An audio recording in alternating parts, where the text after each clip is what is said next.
दोस्तों स्वागत है आपके अपने YouTube channel Amit Arya study centre में। दोस्तों आज हम क्लास 10 के संस्कृत के चैप्टर 7 को लेकर आए हैं, जो कि आपके एग्जाम के काफ़ी इम्पोर्टेंट है। आपके एग्जाम में ज़्यादातर इसमें से ही क्वेश्चन पूछे जाते हैं। तो चलिए क्वेश्चन को देखते हैं। कह रहा है क्वेश्चन नंबर 1, नीति श्लोक का नाम रचनाकार कह अस्ति, यानी नीति श्लोक का पाठ के जो रचनाकार है वो कौन है। ठीक है, ऑप्शन दिया है आपका महात्मा विदुर, महात्मा वाल्मीकि और कालिदास, महर्षि वेद व्यास। तो आपका राइट आंसर हो जाएगा महात्मा विदुर। जी हाँ दोस्तों, नीति श्लोक का पाठ की रचयिता जो है वो महात्मा विदुर है। ठीक है, अगला का क्वेश्चन कह रहा है कि विदुर नीति है कस्य रचनास्ति, यानी विदुर नीति जो है किसकी रचना है?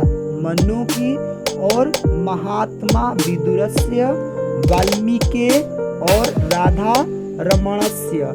तो आपका राइट आंसर हो जाए बी, जो कि लिखा है महात्मा विदुरस्य, यानी विदुर नीति कौन लिखा है? महात्मा विदुर द्वारा लिखा गया है। 3 नंबर क्वेश्चन कह रहा है कि विदुर नीते है संकलितः पाठस्य नाम किम अस्ति, यानी विदुर नीते द्वारा संकलित पाठ का नाम क्या है? नीति श्लोक का भारत महिमा, मंगलम और मंदाकिनी वर्णम। तो आपका राइट आंसर हो जाएगा नीति श्लोक का, यानी विदुर नीति के द्वारा कौन सा नीति लिया गया? नीति श्लोक का। ठीक है, चलिए अगला क्वेश्चन देखते हैं। इसके 4 नंबर क्वेश्चन कह रहा है कि नर्क के द्वार कितने प्रकार के हैं जिनसे व्यक्ति का नाश होता है? 4 प्रकार के ऑप्शन दिया है, 5 प्रकार के, 3 प्रकार के, 7 प्रकार के। तो देखिए जो नरक के द्वार है वो 3 होते हैं, काम, क्रोध तथा लोभ। जी हाँ, सी नंबर आपका राइट आंसर हो जाएगा। अब कह रहा है कि विनय को कौन मारता है? विनय को कौन मारता है? ऑप्शन आपका है सुकृति, अपकृति, अकृति, अनाकृति। तो आपका राइट आंसर हो जाएगा यकृति। ठीक है, चलिए आगे देखते हैं। क्वेश्चन कह रहा है कि कैसे पुरुष सभी जगह सुलभ होते हैं? ऑप्शन ए नंबर है सत्यवादी, युक्तिवादी, प्रियवादी, यथार्थवादी। तो देखिए नीतिकार बोलते हैं कि प्रियवादी जो पुरुष होते हैं वो सभी जगह सुलभ होते हैं, यानी जो प्रिय बोलते हैं वो व्यक्ति वो हमेशा सभी जगह सुलभ होते हैं। चलो आगे। कह रहा है कि बिना बुलाए कौन प्रवेश करता है या कौन आता है? ठीक है, तो बताइए, मुड़ कहीं ना आ सकता है, कहीं बुलाया ना जाए वो आ जाता है, कुछ पूछा ना जाए वो बक बक करने लगता है, जिस पर विश्वास नहीं करना चाहिए उस पर वो विश्वास कर जाता है। तो मूर्ख की निशानी है नीति श्लोक का पाठ के अनुसार। ठीक है, तो आपका राइट आंसर हो जाएगा सी। आगे चलते हैं। आगे क्वेश्चन कहा है कि अपृष्टो बहुभाषते किस पाठ की युक्ति है? अपृष्टो बहुभाषते यानी बिना पूछे हुए ही बहुत बोलने लगता है, किस पाठ से लिया गया है? तो आपका नीति श्लोक का पाठ से ही लिया गया है, जो कि ऑप्शन नंबर ए में सही है। ठीक है, आगे क्वेश्चन कहता है नीति श्लोक का पाठ महाभारत के किस पर्व से संकलित है? ठीक है, तो आपका ऑप्शन दिया है वन पर्व, उद्योग पर्व, शांति पर्व और ग्रीष्म पर्व। तो इसका राइट आंसर हो जाएगा उद्योग पर्व। देखिए यहाँ पर एक क्वेश्चन छूट गया है 9 नंबर, तो आपका 9 नंबर पहले देख लेते हैं। क्वेश्चन कह रहा है 9 नंबर, महाराज धृतराष्ट्र के प्रश्नों का समुचित उत्तर कौन देते हैं? मंत्री विदुर, दुर्योधन, अर्जुन, कृष्ण। तो इसमें राइट आंसर हो जाएगा मंत्री विदुर। धृतराष्ट्र के सभी प्रश्नों का उत्तर मंत्री विदुर देते हैं। ठीक है, ये आपका 10 नंबर क्वेश्चन का आंसर दिया जा चुका है। नीति श्लोक का पाठ महाभारत के किस पर्व से संकलित है? तो उद्योग पर्व से। ठीक है, आगे क्वेश्चन कह रहा है कि परम त्रिपति देने वाली क्या है? विद्या, लोभ, क्रोध, दीर्घ सूत्रता, यानी परम त्रिपति कौन दे सकता है? तो आपका राइट आंसर हो जाएगा आपका ए।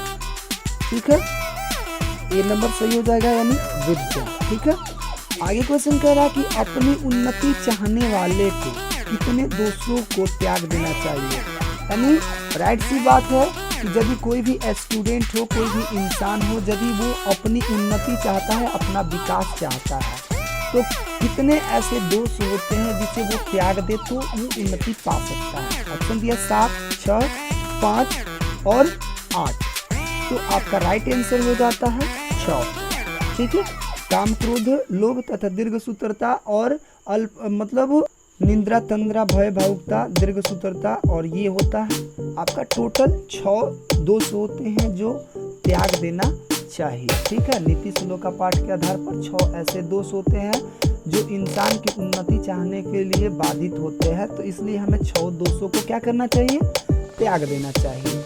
चलिए अगला क्वेश्चन कह रहा है 13 नंबर, रूप की रक्षा किससे होती है। यानी चेहरा सजाने के लिए, चेहरा को कवर करने के लिए किसका पड़ता है। ठीक है, सत्य से, योग से, मृज्या से, वृत्ति से।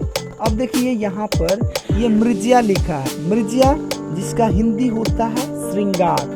तो बताइए जरा रूप किससे होता है, श्रृंगार से। क्रीम पाउडर लगाओगे तभी तो रूप जो रक्षित हो सकती है, मृज्या यानी श्रृंगार से। श्रृंगार से, मृज्या मतलब श्रृंगार, यानी रूप की रक्षा किससे होती है, मृज्या से। अगला क्वेश्चन कह रहा है कि नीति श्लोक का पाठ किस ग्रंथ से संकलित है। नीति श्लोक का पाठ विदुर नीति, शुक्र नीति, नीति तक और चाणक्य नीति दर्पण।